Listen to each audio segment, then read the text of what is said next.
Tanghali. Welcome uli sa aking vlog. Yan, ito. Nagbabalik ang inyong lingkod, si Chef Galx TV. Pasensya lang po kayo, matagal na hindi ako nakapag-vlog. Ito, muling nagbabalik at magandang tanghali po sa akin. Sa ngayon po tayo ay magluluto ng ginataang puso. Yan. Ang ginawa ko po yan, nilagyan ko ng asin tapos dinano ko siya. Piniga, tapos binilawan. So, ayan na po siya. Haluan na po siya ng alat. Tapos ito po ang kanyang ingredients. Yan. Yan. Dilis. Yan. Tapos ito.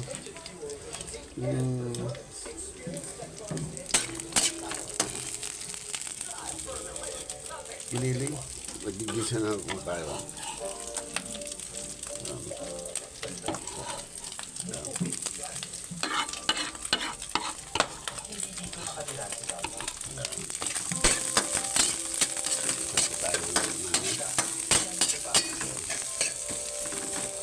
Sibuyas, bawang, pinagsama-sama na natin.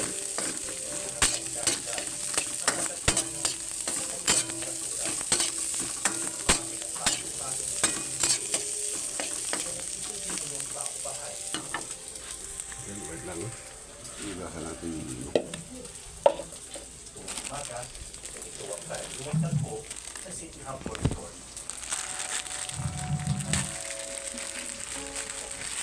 Abala ang lahat sa paghahanda para pumasok sa trabaho.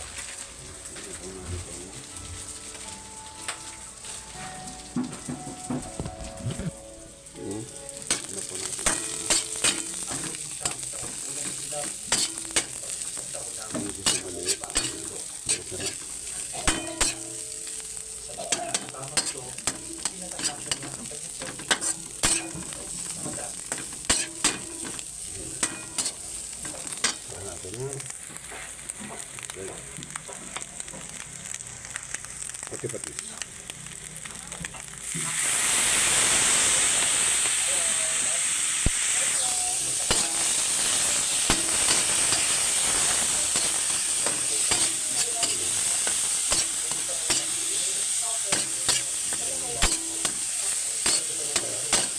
Mamaya konti pag sutay na po natin siya ng maigi.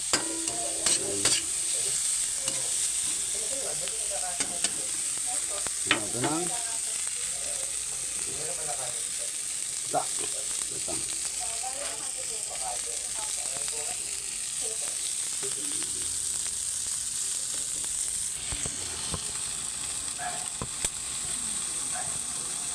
Pwede ba sa ito? Sa tangkad ko? Wow.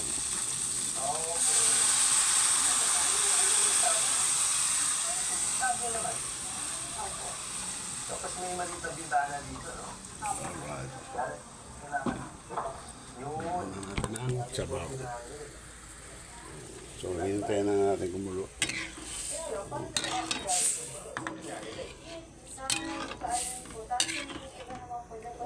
Hintayin natin kumulo. Kumulo na po siya. Talagyan na po natin ito. Ito yung taang kata. Saan huli natin nilalagay. Alright.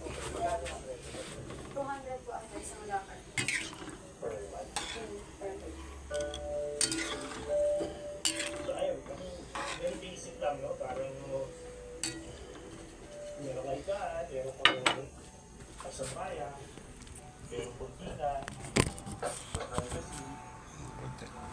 that's it.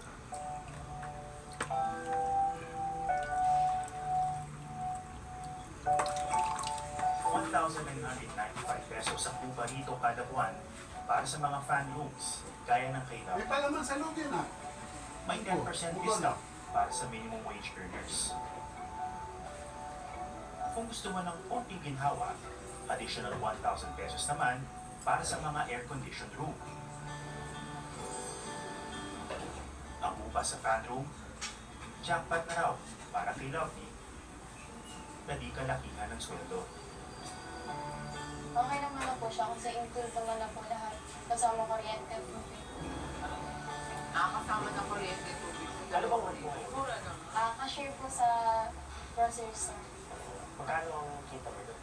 Pababa lang po. Tapos OT naman po. Umabot din siya lang ng 900. 550.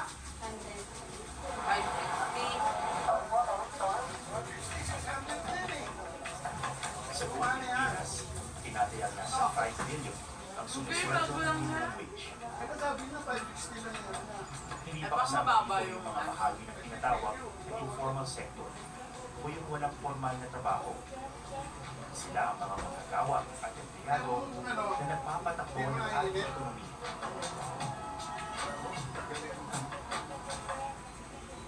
Tulad ng marami naming kababayan, lumuwas si Lovely ng Maynila para makipagsapalaran. Tunay ang Hana Rizal, ang dalaga. Kung mahirap daw ang buhay sa lungsod, mas mahirap pa rin sa probinsya. Kahit may sarili silang bahay roon, Mababang po kasi yung sa akin. Imagine mo po, 250 a day lang. Kaya mas pinili ko na lang na lumayo sa kanila.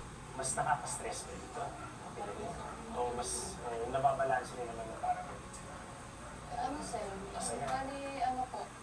Pagka nandito ako, syempre na-stress po ako. Pero pag nandun din naman ako, mas na-stress din ako. Kasi syempre, iniisip ko yung sa pagkain namin, araw-araw. Family ko po. Kung nandun ako, paano lang ako?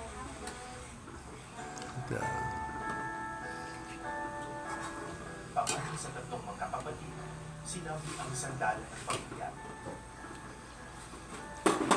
Kaya pagka-graduate ng siya, Pakukulang natin ng maigi para muna niya ang kolehiyo at Sarap. agad nang nagtrabaho. Bali, pinapadala mo po sa kanila. 2.5. Tapos yung, yung natitira po sa akin, para sa upa, tapos yung allowance ko. nakaka-ipon ka pa. Hindi po. Ubus talaga lahat. Lalo na po pag kailangan. Kung gano'n, ano? Paano kung may kailangan kang mag-ipunan o kaya may emergency? Yun nga po yung iniisip ko din na kung paano ako makakapag-ipon. Kung lahat parang ano sa akin. Dumadaan lang. No? Taglit pa. Dahil higpit na higpit ang budget, ang mga tulad ni Lovely kailangan ng murang paupahan habang nagtatrabaho sa Maynila. Sa Facebook, makakahanap ng mga nag-aalok ng simpleng matutuluyan na tinatawag capsule rooms. Ang iba, nasa likod ng rehas ang tulugan. Dahil sa liit ng espasyo, katabi na ng banyo ang paghigaan. Kaya lalagyan na po natin ng Magandang tignan sa litrato. Pero puso. kung may Ayan, parang itsura, ayan.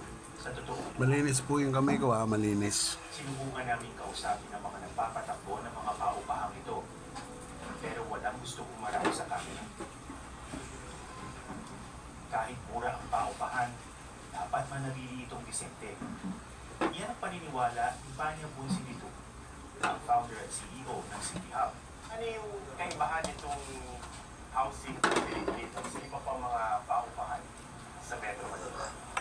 Well, ang City Hub actually, nakadesenyo to para sa ating mga minimum wage worker na nagtatrabaho sa Metro Manila pero malalayo yung inuwian sa Bulacan, Cavite, Laguna. So, para kaming hotel workers. At the same time, ang style ng mga parang para sama-sama. Alright. Yes, correct. So, ang City Hub ay designed as a co-living space. 2011 itinatak ang City Hub. Ngayon, may tatlo na itong branches na nakatayo malapit sa ilang central business districts ng Metro Manila. Dito sa Cainta, nasa 400 tenants daw ang kaya nilang servisyohan. Bawat container van kasi kayang tirahan ng nasa 22 tao. Paano yung po masisiguro na mananatiling affordable 22 times 2,000. paupahan na ito? Kahit may ibang options din naman. 44,000, isang container pa We lang. have to be Eh kung saan po yung very container efficient niya, pag-design 100 ng aming something yung facility. kinikita niya You every know, month. aside from the Kaso, construction, dapat babawasan pa yung hanapan namin ng paraan paano maging mura. Kaya nga ginagamit namin itong lumang container. Pangalawa is kailangan yung operational cost mo medyo mababa rin. Kung mapapansin mo at the 400 dorm, we believe it or not, ang manpower namin is walo lang. But since we designed it very efficiently, nagagawa nila to. Ang mga pasilidad sa City Hub, kombinat o pinagsasalusaluhan. So as you can see, dito, meron tayong malaking common area, common space. So dito yung kanilang mga dining, and you also provide entertainment like TV. Oo. And on the other side, you will see dito naman yung mga workstations. They can do, they need to do some work from home. So lahat po shared, pati yung kanilang wash facilities. Yes, correct. Ito po ang ultimate test kasi ang value parang isa sa mga pinakamahirap i-maintain. Yes. Lalo kapag shared, So dito, we have mga flushing toilets. Ang mga banyo, regular din daw naglilinis ng housekeeping. Wow, parang hotel, ano? You know, as long as you keep the facility clean, most of our residents will also maintain it. Sabi ni Panya, maliit lang ang kanilang kinikita sa mga nangungupahan sa City Hub. Sapat lang para gawing sustainable o likas kaya ang kanilang operasyon. At bumasiya raw kasi niya ang presenteng tahanan para sa mga mabababa ang kita. Pwede siguro natin sabihin dito na Pero si Panya mismo ang magsasabi, hindi ito permanenteng solusyon sa krisis sa pabahay ng bansa. para sa akin, hindi ito dapat ang solusyon. Dapat nga walang sila. Dapat ang merong pabahay kada Pilipino.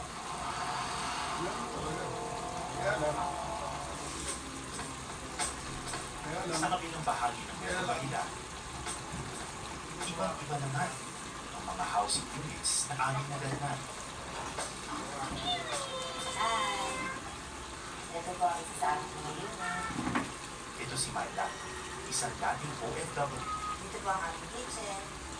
Meron tayong ref, meron tayong stove, merong induction, microwave, ito yung master stove room.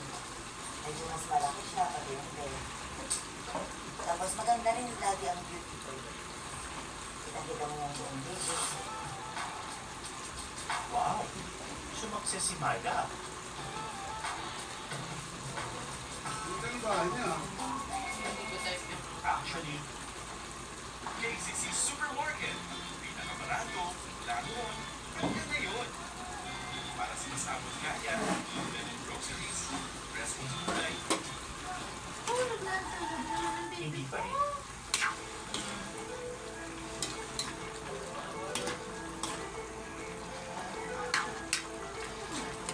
Mamaya natin titimplan. Medyo matigas pa yung ano eh. Basta, dito na Sama, may pang tubig. sa isang Paglagyan natin ng kakanggata, itong noodles, ito. Paglagyan natin itong kakanggata na to, saan natin timplahan. Ang kusina,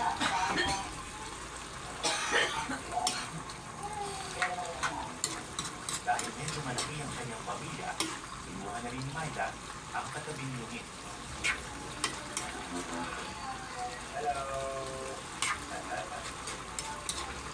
Itong mga anak ang kasama ni Myla Lan, ilang anak? nag-aaral pa. Ano anak? Oo. Ito ang pinapahirapan. Ayaw nga, ano?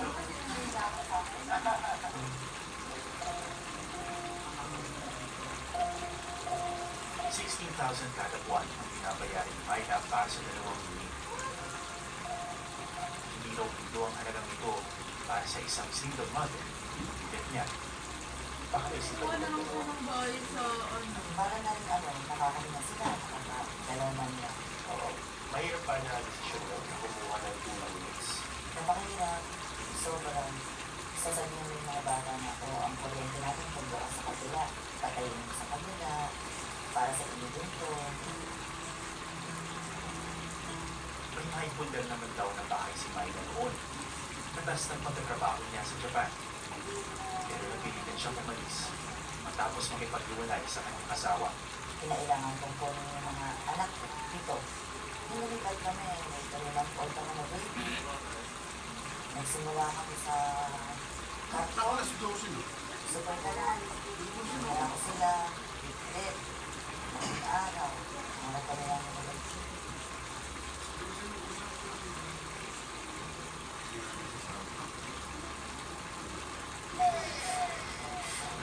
mo na mo. Gusto mo mo. Gusto rin makalit yung ano mo. Bakit? Ano mga cellphone mo? Asap mo yung iPhone. Late na pala yun. Late na pala yun. 12:06 lang eh.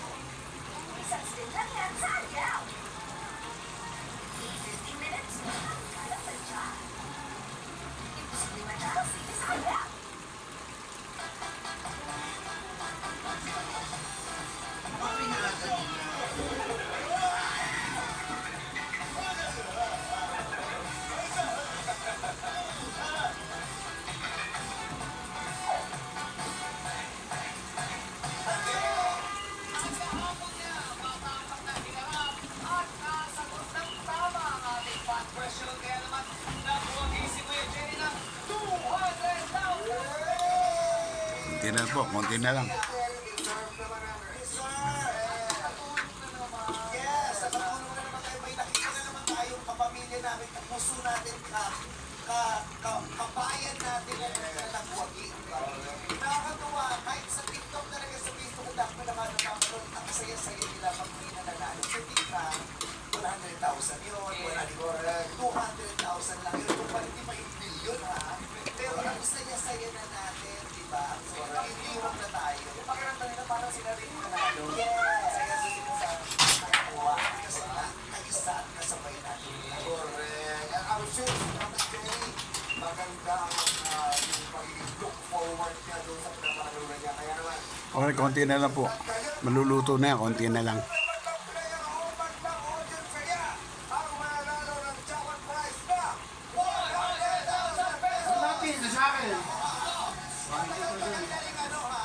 Hindi naglalaro para sa bandang people sa studio. Ito kaya yung araw na ito. Isa kaya sa inyo ang uuwi. Sino mga hopya? Sumigaw! Sino kailangan ng 100K ngayon? Lahat kailangan! Yung mga staff nga nagre-request, pwede ba kasama din kami sa mga mapapatulan? Kailangan din naman namin Sabi nila, bakit gano'n yung tulong lagi nasa labas ng bahay? Sa loob ng bahay may nangangailangan din. Pwede ba yung charity begins at home din? Meron dito dapat representative. Di ba? Oo. Okay, dapat sagot mo na yung staff. Diyos ko, dapat sagot mo na yung staff. Hindi yung nagpapamigay ka. Parang kulat na talaga yan sa ogi niya. Kulat mo! Oo. Namimigay ka ng pera pag may segment ka upo sa sili. May pumulong na naman sa'yo. Ha? May pumulong na naman sa'yo. Hindi ko alam, hindi lang basta bumulong, ginanong pa yung kamay ko. Sino kaya yun? sino ba yun? Hindi mo din nakampi mo ba to? Hindi ko nga alam eh. Since day one. Since day, harapan traidura. Tsaka nakilagay.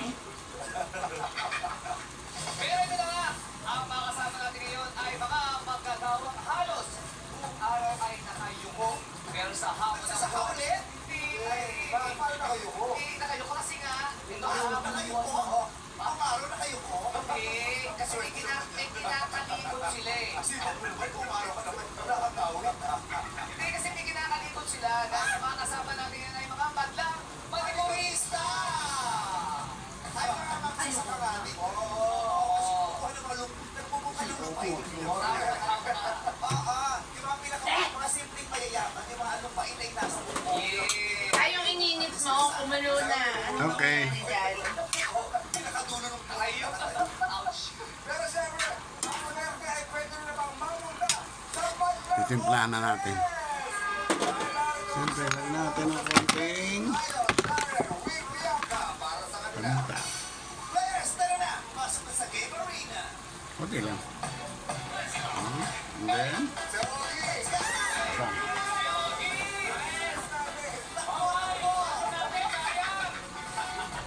Sayaw, sayaw, let's go, let's go, let's go! Ang wala na sa showbiz mo. Ito ang pinaka-class na trip to Jerusalem sa buong mundo. May pailaw. May naliligaw lang. Kahit hindi niya awayan si Vice, hindi makakabalik kayo na ito.